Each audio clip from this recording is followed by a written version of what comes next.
I think my favorite episode was the Holiday Armadillo. Do you have anything Christmassy? I promised my son, and I really don't want to disappoint him. I'm the Holiday Armadillo! When I was a kid, I remember that quite well, but I was infatuated with the costumes and the practical effects that they had, so that was probably my most memorable thing to shoot.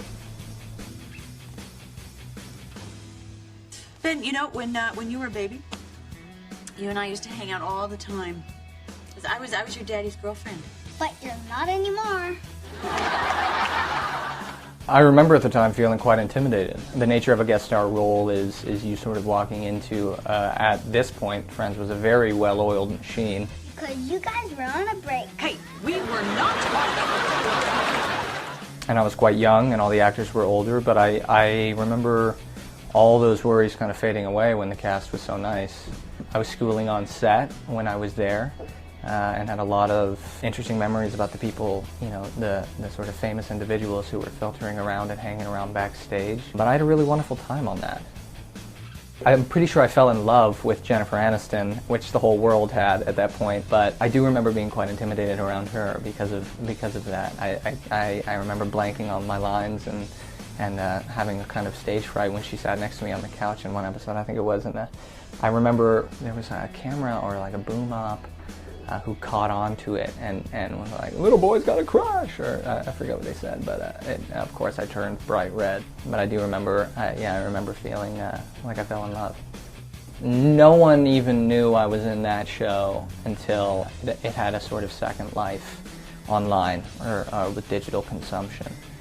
It's just really interesting to think that I mean, it's still such a popular show, and people are so in love with it. It's one of those things that they'll watch over and over and over and over again. And with the success of Riverdale and that sort of revival, people ended up going back and realizing I was on Friends.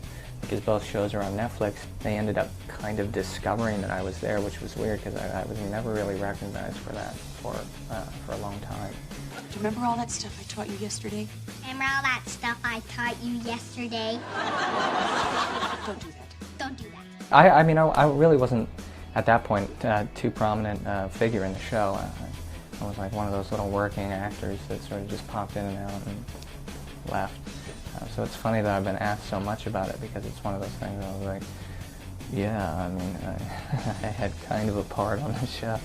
But that just goes to show how popular it is and how much people are in love with it. I think it exists within this capsule that shows really couldn't be made within anymore.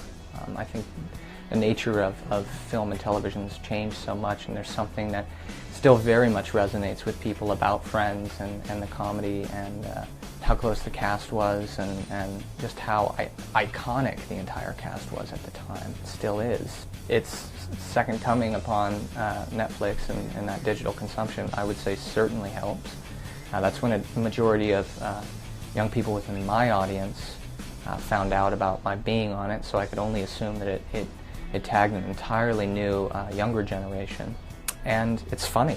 That's really all that really matters. Like, truly, that's the litmus test. If it's funny and the quality is there, it's always going to be successful.